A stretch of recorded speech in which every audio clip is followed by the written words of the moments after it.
கர்த்தருக்கு ஸ்தோத்திரம். இன்றைய வசனம் 70 சங்கீதம் 4 உம்மை தேடுகிற யாவரும் உம்மில் மகிழ்ந்து சந்தோஷப்படுவார்களாக. 70 சங்கீதம் 4 உம்மை தேடுகிற யாவரும் உம்மில் மகிழ்ந்து சந்தோஷப்படுவார்களாக. இன்னைக்கு கர்த்தர் உங்ககிட்ட சொல்கிற ஒரு வார்த்தை என்ன தெரியுமா? நீங்கள் கர்த்தரை தேடிட்டு இருக்கீங்களே, உங்களுக்கு மகிழ்ச்சியும் சந்தோஷமும் உண்டாகும்னு சொல்கிறாரு. ஆமேன். சூழ்நிலை ரொம்ப கஷ்டமாக இருக்குது. கஷ்டத்தின் மத்தியிலையும் பாடுகள் மத்தியிலையும் நீங்கள் போயிட்டுருக்கீங்க.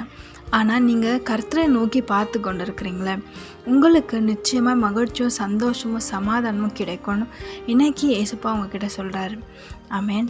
இன்னும் அந்த சந்தோஷம் சமாதானம் கிடைக்கலையா? நீங்கள் செய்ய வேண்டியது ஒன்று தான். ஏசப்பா கிட்ட போய் உங்கள் மனசில் இருக்கிற கஷ்டத்தையும் கவலையையும் பாரத்தையும் அவர்கிட்ட கொடுத்துருங்க. அவர் நிச்சயமாக சந்தோஷ சமாதானத்தையும் உங்களுக்கு தருவார். ஆமேன். வருத்தப்பட்டு பாரம் சுமக்கிறவர்கள் நீங்கள் எல்லோரும் இடத்தில் வாருங்கள், நான் உங்களுக்கு இளைப்பாறுதல் தருவேன்னு வேதத்தில் வசனம் இருக்குது. என்ன பாரமோ கஷ்டமோ கண்ணீரோ அவர்கிட்ட போங்க. அவர் நிச்சயமாய் உங்களுக்கு சமாதானம் சந்தோஷம் மகிழ்ச்சியை தருவார். ஆமேன்.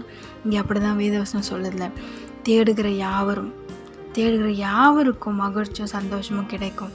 பயப்படாதீங்க. உங்களுக்கு நிச்சயமாக ஏசப்பா நல்ல விஷயங்களை செய்து ஆசீர்வதித்து உயர்த்துவார். ஆமேன்.